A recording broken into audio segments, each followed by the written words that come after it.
Hey, what's up guys? For my Module 3 topic of fire prevention, I'm going to talk about cooking and everyday appliance use. People use stovetops and ovens, microwaves, dryers, and 9-volt batteries almost every day. All of these items have a risk of fire that users need to be aware of. Kitchen fire is the leading cause of structure fires in the U.S. To help prevent this, people need to pay attention when cooking, especially when frying. You should never leave the stovetop unattended, and if a pot of grease is left unattended, it could get out of control quickly. If you do have a grease fire, you want to put the lid on the pot and turn the heat source off immediately. You should never try to extinguish it with water. You can also put baking soda on it, or baking powder, or a fire extinguisher that everybody should have in their kitchen. You should also make sure that you have smoke detectors that are properly installed in your house and that also are working, that you change the batteries on like you're supposed to. Sometimes the smoke from the pot or pan will set off the detector before there is actually an out of control fire, which will alert the person that there's a problem before it gets out of hand. Microwaves are another thing that people use every day, and those can also be a fire hazard. First off, it is recommended that you fill out and return the product registration card that the manufacturer has provided.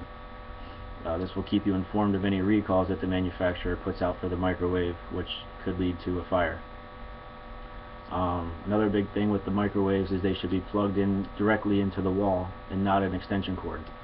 Microwaves require a lot of energy and amps, and they should really be on their own circuit. Next thing would be a clothes dryer.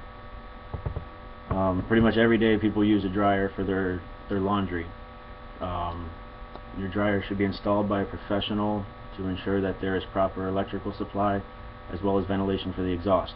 And some dryers that are gas definitely need to be installed by a professional so they can make sure there's no gas leak.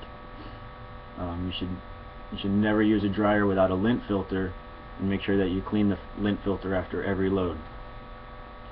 Dryer lint is very flammable, and you should clean the vent line at least once a year, or when it takes longer than normal to dry a load of laundry. Lastly, you should never operate the dryer when sleeping or when no one is home. Another thing is 9-volt batteries. A lot of children toys, adult toys, remotes, and even smoke detectors require 9-volt batteries. A 9-volt battery can be dangerous because the positive and negative posts are close together, as you can see right here. If a metal object touches the two posts of the 9-volt battery, it can cause a short circuit, which can cause the battery to heat up enough and cause enough heat to start a fire. It's unsafe to store 9-volt batteries in a drawer near paper clips, coins, pens, or other batteries. You should not store common household items such as steel wool, aluminum foil, and keys near 9-volt batteries. If these items touch the two posts, there is a great risk of a fire starting. 9-volt batteries should be stored in their original packaging until you're ready to use them, or keep them standing up. Another big deal with them in the drawers, they could get tossed around, and people digging in the drawer could easily cause it to short out. Another thing is when the battery, even a weak battery that you just pulled out of a toy that you think is dead, you throw it in the garbage. There's been fires that start in the trash can because they get thrown away and they touch another metal object that's in there, such as aluminum foil, a soda can, whatever it might be. So the best way to dispose of a 9-volt battery is to cover the contacts with tape. You can use electrical tape, duct tape, masking tape, anything to prevent metal from touching it. That's all I got, and hope you enjoy this.